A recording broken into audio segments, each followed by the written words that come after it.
पिछले 10 साल में मोदी सरकार ने ढेर सारे कानून बनाए। कई सारे कानून विवादों में के घेरे में आ गए। ऐसा ही कानून ट्रिब्यूनल रिफॉर्म्स एक्ट भी बना, लेकिन चर्चा उतनी नहीं हुई जितनी वक्फ या 3 तलाक जैसे कानूनों की हुई।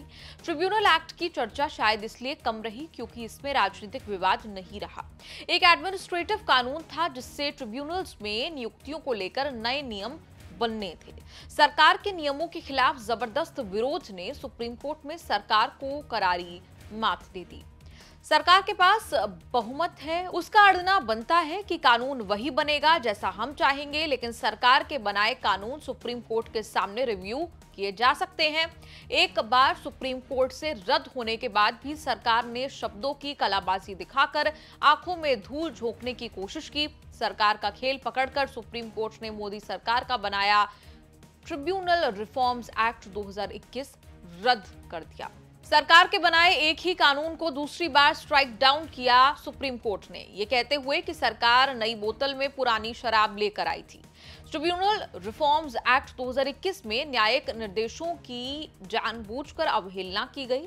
पुराने फैसलों में बताई गई खामियों को दूर किए बिना उसी कानून को दोबारा लागू करना इम्परमिसिबल लेजिस्लेटिव ओवर रूलिंग है। कानून रद्द करने के साथ सुप्रीम कोर्ट ने सरकार को निर्देश दिए कि नेशनल ट्रिब्यूनल कमीशन बनाए। ट्रिब्यूनल में नियुक्ति के नियम पुराने फैसलों के आधार पर लागू होंगे। 2020 में भी सुप्रीम कोर्ट ने यही ट्रिब्यूनल कानून रद्द कर दिया था। ट्रिब्यूनल रिफॉर्म्स एक्ट का रद्दीकरण केवल इसलिए नहीं हुआ कि कानून में कमी थी, कानून इसलिए भी रद्द हुआ कि सरकार सुप्रीम कोर्ट की सुन नहीं रही थी। सरकार के वकील attorney general R Venkataramani chief justice of India के साथ खेल रहे थे। चीफ जस्टिस गवई समझ रहे थे कि सरकार नहीं चाहती कि उनकी बेंच में मामला सुना जाए। एक के बाद एक बहुत सारी चीजें हुई और फाइनली रिटायरमेंट से ठीक 4 दिन पहले चीफ जस्टिस BR गवई ने ट्रिब्यूनल रिफॉर्म्स एक्ट 2021 रद्द करके सरकार को जोर का झटका दे दिया। अब सरकार को ट्रिब्यूनल रिफॉर्म्स एक्ट के लिए नए सिरे से काम करना पड़ेगा। अब ये सब तब होगा जब चीफ जस्टिस गवई रिटायर हो चुके होंगे और नए चीफ जस्टिस सूर्यकांत 23 नवंबर को शपथ लेंगे। चीफ जस्टिस BR गवई और जस्टिस विनोद चंद्रन की बेंच के सामने ट्रिब्यूनल रिफॉर्म्स एक्ट के खिलाफ याचिकाएं लगी थी। सुनवाई काफी एडवांस स्टेज में पहुंच गई। तब सरकार ने दांव खेला कि मामला सुप्रीम कोर्ट के 5 जजों की संविधान बेंच को भेजा जाए। सरकार ने दलील दी कि मामला संविधान की व्याख्या से जुड़ा है। सवाल उठाया कि क्या सुप्रीम कोर्ट संसद को निर्देश दे सकता है कि वो कानून ऐसे या कैसे बनाए। ऐसा करने से ये संविधान के सेपरेशन ऑफ पावर का उल्लंघन हो सकता है।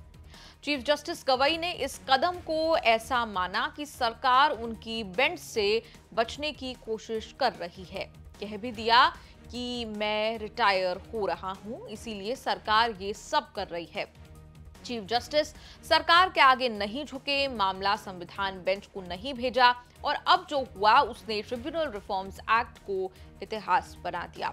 सुप्रीम कोर्ट से रद्द कानूनों की लिस्ट में एक और कानून जुड़ गया।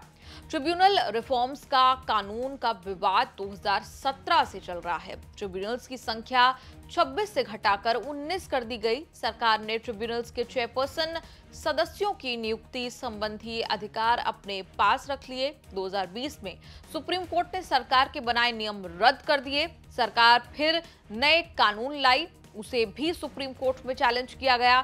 मद्रास बार एसोसिएशन ने एक याचिका दायर कर कानून को चुनौती दी थी, इस दावे के साथ कि ट्रिब्यूनल्स के लिए बने नियम सुप्रीम कोर्ट के आदेश के मुताबिक नहीं बने।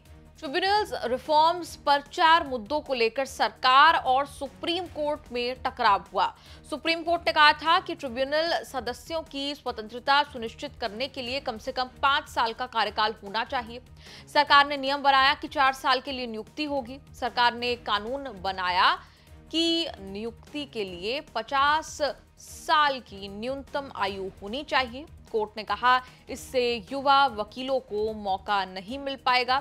सरकार ने व्यवस्था बनाई, लेकिन वकीलों के लिए कम से कम 10 साल के अनुभव की अनदेखी की गई। सर्च सिलेक्शन कमेटी को अध्यक्ष के लिए सिर्फ 2 नामों की सिफारिश करने को भी सुप्रीम कोर्ट ने गलत माना। फिर भी सरकार ने इसमें कोई बदलाव नहीं किए। नतीजा ये हुआ कि सुप्रीम कोर्ट ने कानून ही रद्द कर दिया। कोर्ट कचहरी के इस एपिसोड पर आपका क्या कुछ कहना है, क्या राय है, कमेंट्स में लिखकर जरूर बताएं।